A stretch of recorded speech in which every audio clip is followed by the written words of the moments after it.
We're joined by Burzeen Wagmer, from the SOAS University in London, and he's also the visiting fellow with Royal United Services Institute in London, joining us to talk about who is going to be the next Prime Minister of Britain. Thank you very much, Burzeen, for joining us. So there's been this one main narrative since Conservative Prime Minister Mr. Sunak, called for these general elections, which surprised many because many would ask why now and why not later in the year. But the way things have panned out in the last 1 month or so, the predictions, the narratives, it's going to be end game for Conservatives. What is your thought, and do you think there could be any last moment surprises? Well, if elections are anything to go by recently, not just in India or Iran, Sakal, then could be surprises overnight. But as I speak, as it's 5 in the afternoon, polls will close at 10 p.m. British Standard Time.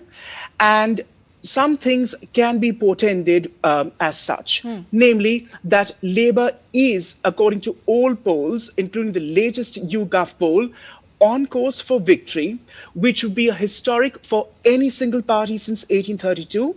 And consequently, the Conservatives will be routed as never before since their founding in 1834.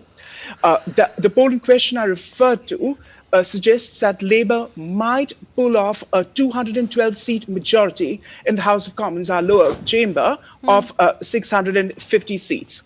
Two historic firsts could take place, Sakal, and unless I stand corrected overnight, which could happen. Okay. In the first general election since Her Late Majesty's passing, this is the first post-Elizabethan election that we have. Okay. It must be pointed out that Prime Minister Sunak has called for this snap poll, and a snap poll has never ever been called with the running party's opinion ratings 20 points behind. Okay. It has never occurred as such, but Prime Minister Sunak decided to do so as he did on 22nd May. And secondly, if things look dismal for the Prime Minister, indeed they are, as private circles maintain, he may become the first sitting leader to lose his seat in his own Yorkshire constituency, where he won in 2019 with a 63% majority, 27,000 plus votes. So those are the two firsts one could portend. I would hazard that. Okay. But then the question is, why was the election called and such a hasty 6-week campaign, which has not gone well at all for the Tories, come to think of it. You could say the Prime Minister claims, as he has always been claiming, that inflation has come down to 2%, which is all very well. Perhaps he could have sat it out through autumn, which he could, mind you, and waited for interest rates and borrowing costs to come down, and perhaps that could have tilted it slightly in his favor. But then those are just counterfactuals. The question here is that what was the hurry? Did he miscalculate his the benefits of his policy? We do know that he's not even managed to complete 2 years in power. And many are surprised, contrary to the expectations. These polls could have waited till next year.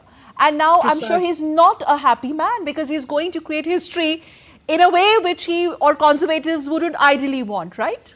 And nobody would have envisaged it. You're quite right to dilate upon that. One wonders why, for the life of it, Mr. Sunak decided to call this snap poll, and he has, for all purposes and intents, wrong-footed his party. Make no mistake. That is given as a fact, and most Tories are not even standing for Parliament again and are heading for the hills, as some have put it so.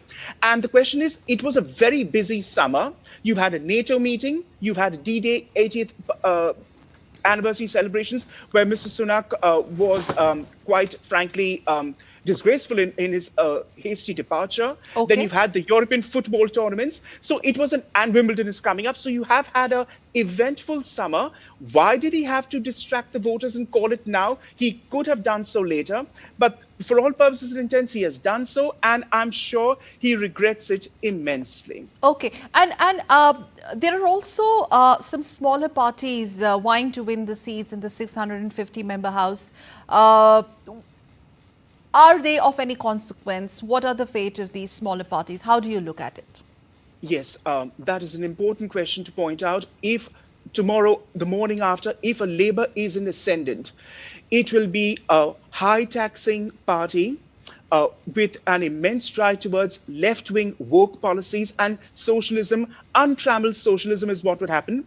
And the center-right assortment of parties would be lucky if they can even muster 10% of seats on the floor of the lower chamber. That is something to note, because we are looking at a triumphant Labour. And what checks and balances could you expect in Parliament with a party which comes in with a thumping majority, and a party which has some very questionable policies put forward? Although Sir Keir Starmer has run a maddeningly cautious agenda and campaign, we know what is in store, because Labour has not come clean with the electorate. High taxes are expected, massive taxes even in the first budget on wealth, immigration and property, a relentless drive towards net zero with eye-watering costs and this obsession with decarbonization. There will be also culturally speaking, socialist woke policies, with Sir Keir and the Labour turning a blind eye to illegal immigration, which is already completely out of control and has been out of control by both Conservatives and the Labour over the last 2 decades, make no mistake. And that is something to watch out for. But again, I come back to if Labour is in ascendant, Sakal, the centre-right parties, none of them would have a seat on select House committee meetings. It will be a completely one party in charge, with the Lib Dems, if they come into opposition, as something of a very limp opposition at best. And basically between the Labour and Lib Dem, you have just shades of left and left-centre thinking. There will be nothing left for the Conservative or for free market policies and thinking left on the British political landscape. Okay, so that comes to the question that if it is almost certain that Starmer will receive the reins of power, now the other question is it going to be a coalition government or an absolute majority? Will he manage to do so?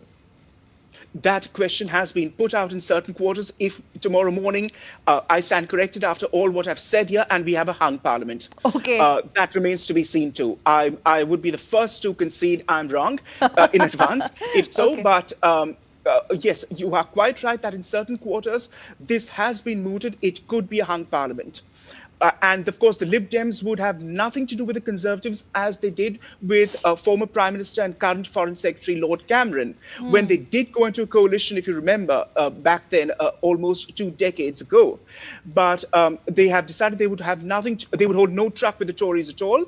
And perhaps there could be some talk of, if it were to come about, but then it may seem likely that it may not. Okay, one last question before I leave you to monitor the poll results, because we're going to talk with you tomorrow as well, I'm sure. And it's an all-nighter, as you can imagine. Yes, it is an all-night, and we are on DD India, we're also watching these election results very keenly. Burzeen, but overall, how do you look at the most uncertain phase of UK government polity in the last 5 years or so, including Sunak's departure, if at all that happens? I mean, I'm still not jumping the gun till the time it's actually official. Yeah, you're quite right to mention that. As I pointed out, that in private conversations, one is given to understand that the Prime Minister may be bracing for a defeat, as I mentioned, in his Yorkshire constituency. And there is a talk that if it were to come to pass, Tory High Command would still ask Mr. Sunak to hold the reins for a brief while. It is implicitly assumed that the loser would stand down, as happens after every election. But the 1922 committee may just about ask Mr. Sunak to hold fort for a brief while, because there is talk that Mr. Sunak, if he loses, could return to the world of finance or even California, where he does have a summer home. But in all probability, he would return to banking and finance if it were to fall through for him. Okay.